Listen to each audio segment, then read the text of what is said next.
जय माता दी दोस्तों, आपका स्वागत है आपके अपने चैनल ज्ञानदान में।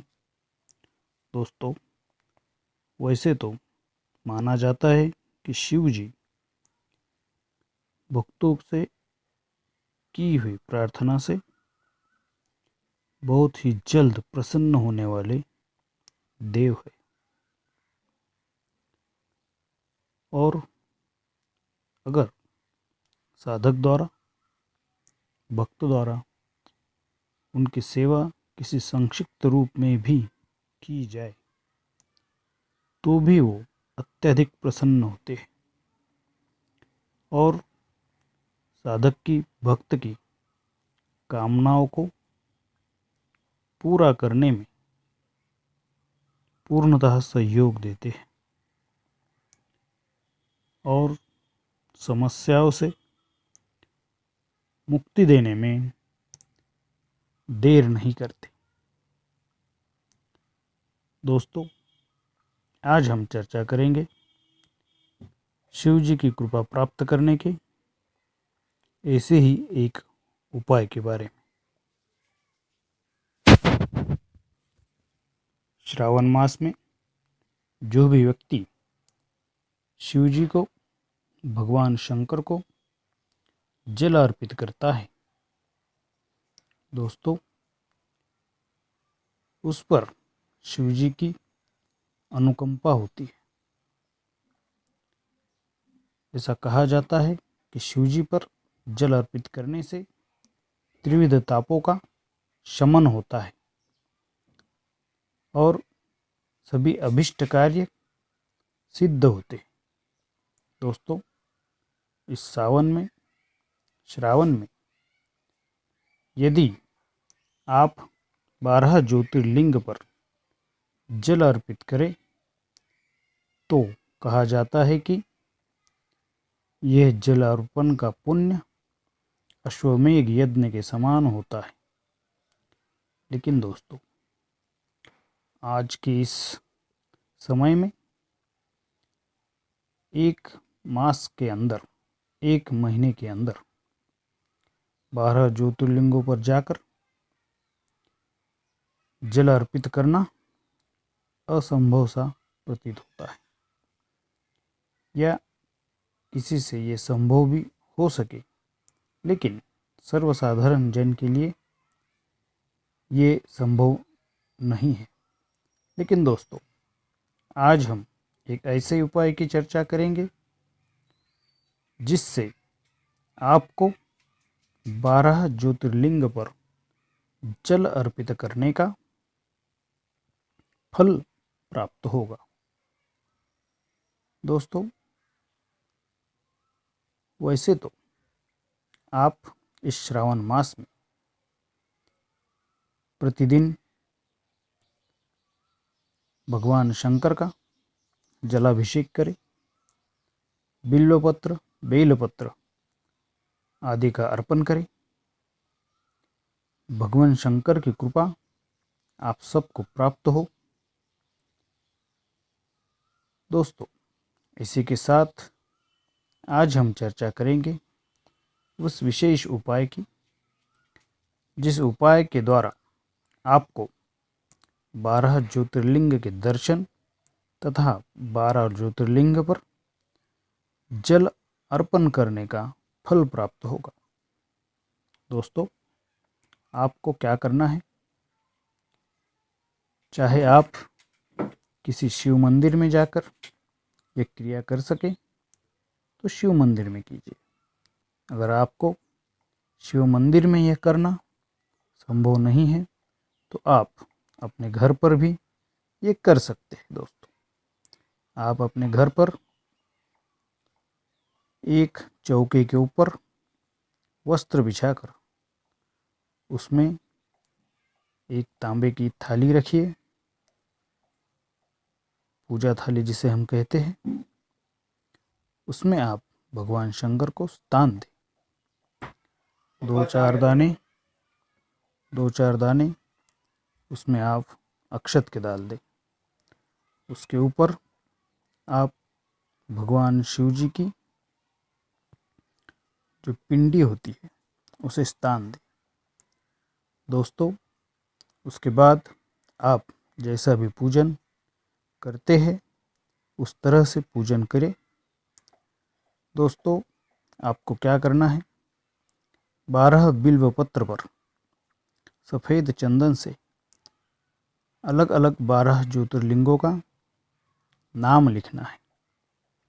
उसके साथ ही आपको जल अर्पित करना है उस शिवलिंग पर। आपको 12 बिल्व पत्र पर ज्योतिर्लिंग का नाम लिखना है। वो नाम इस प्रकार है दोस्तों, श्री सोमनाथ, श्री घुष्मेश्वर, श्री मल्लिकार्जुन, श्री केदारनाथ, श्री त्र्यंबकेश्वर, श्री महाकालेश्वर, श्री ओंकारनाथ, श्री वैद्यनाथ, श्री भीमाशंकर, श्री रामेश्वर, श्री विश्वनाथ, श्री नागेश्वर। अब आपको क्या करना है दोस्तों, शिवलिंग पर जल अर्पित करते समय आपको एक एक ज्योतिर्लिंग का स्मरण करना है, एक एक ज्योतिर्लिंग का मंत्र आपको पढ़ना है। जो मंत्र इस प्रकार है दोस्तों, आपने एक लोटा पानी लिया, वो जल आप उसके अंदर दूध मिलाइए, शक्कर मिलाइए, गुड़ मिलाइए, शहद मिलाइए, दोस्तों इत्र मिलाइए, आपको जो भी संभव है वो चीज़ उसमें मिलाइए। उसके बाद दोस्तों आपको यह 12 लोटे, या अगर आप घर पे पूजा कर रहे हैं तो छोटे छोटे लोटों का इस्तेमाल कीजिए। इस एक लोटे से आप जब जल अर्पित करेंगे तब आपको कहना है, ओम सोमनाथाय ज्योतिर्लिंगाय नमः। उसके बाद आपको वो बिल्व पत्र जिस पर सोमनाथ आपने लिखा है, वह बिल्व पत्र उस शिवलिंग पर अर्पित कर देना है। उसके बाद आपको कहना है, ओम घुष्मेश्वराय ज्योतिर्लिंगाय नमः। उसके बाद आपको जल अर्पित कर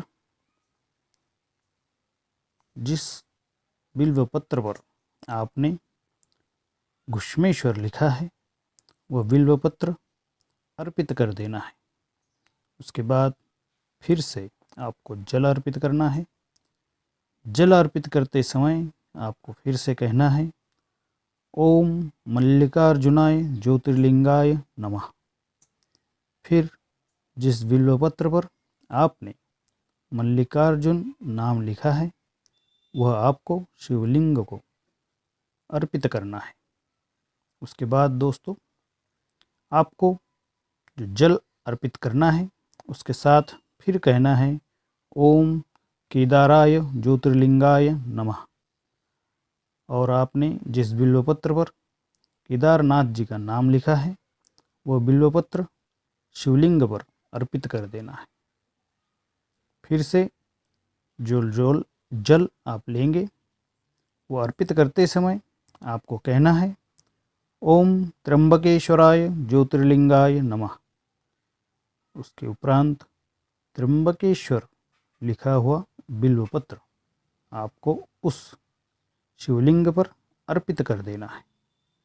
उसके बाद आपको जल चढ़ाते हुए फिर से कहना है, ओम महाकालाय ज्योतिर्लिंगाय नमः। और जिस बिल्व पत्र पर आपने महाकालेश्वर लिखा है वह बिल्व पत्र शिवलिंग पर अर्पित कर देना है। उसके बाद आपको जल चढ़ाते हुए कहना है, ओम ओंकारेश्वराय ज्योतिर्लिंगाय नमः। और जिस बिल्व पत्र पर आपने ओंकारनाथ का नाम लिखा है वह बिल्व पत्र आपको शिवलिंग पर अर्पित कर देना है। उसके बाद आपको जल अर्पित करते समय फिर से कहना है ओम वैद्यनाथाय ज्योतिर्लिंगाय नमः। और आपने जिस बिल्व पत्र पर वैद्यनाथ नाम लिखा है वो बिल्व पत्र आपको शिवलिंग पर अर्पित कर देना है। उसके बाद आपको जल चढ़ाते हुए कहना है ओम भीमाशंकराय ज्योतिर्लिंगाय नमः। और जिस बिल्व पत्र पर आपने भीमाशंकर नाम लिखा है वह बिल्व पत्र आपको शिवलिंग पर अर्पित कर देना है दोस्तों। उसके बाद फिर से आपने जो जल लिया है वो जल शिवलिंग पर चढ़ाते हुए आपको कहना है ओम रामेश्वराय ज्योतिर्लिंगाय नमः। और जिस बिल्व पत्र पर आपने रामेश्वर नाम लिखा है वह बिल्व पत्र आपको शिवलिंग पर अर्पित कर देना है। उसके बाद फिर से आपको जल चढ़ाते हुए कहना है ओम विश्वनाथाय ज्योतिर्लिंगाय नमः। और जिस बिल्व पत्र पर आपने विश्वनाथ नाम लिखा है वह बिल्व पत्र आपको शिवलिंग पर अर्पित कर देना है। उसके बाद आपको जल चढ़ाते हुए कहना है श्री ओम नागेश्वराय ज्योतिर्लिंगाय नमः। और जिस बिल्व पत्र पर आपने नागेश्वर नाम लिखा है वह बिल्व पत्र आपको शिवलिंग पर अर्पित कर देना है दोस्तों। बस दोस्तों इतनी सी विधि है, चाहे आप घर पे कीजिए चाहे मंदिर में कीजिए, आपको 12 ज्योतिर्लिंग को जल अर्पित करने का फल प्राप्त होगा। इन सारी चीज़ों से पहले मैं आपसे एक बात कहना चाहता हूँ दोस्तों, आपकी अगर कोई कामना है, किसी इच्छा है, कोई आकांक्षा है, उसकी पूर्ति के लिए अगर आप ये सारी चीज़ें कर रहे हैं तो पूजा से पहले आप संकल्प करें, भगवान से प्रार्थना करें, संकल्प करें और उसके बाद ये पूजा आप आरंभ करें।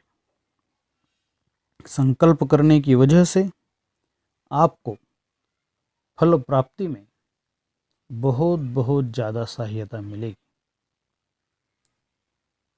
जय माता दी, जय शिव शंकर दोस्तों।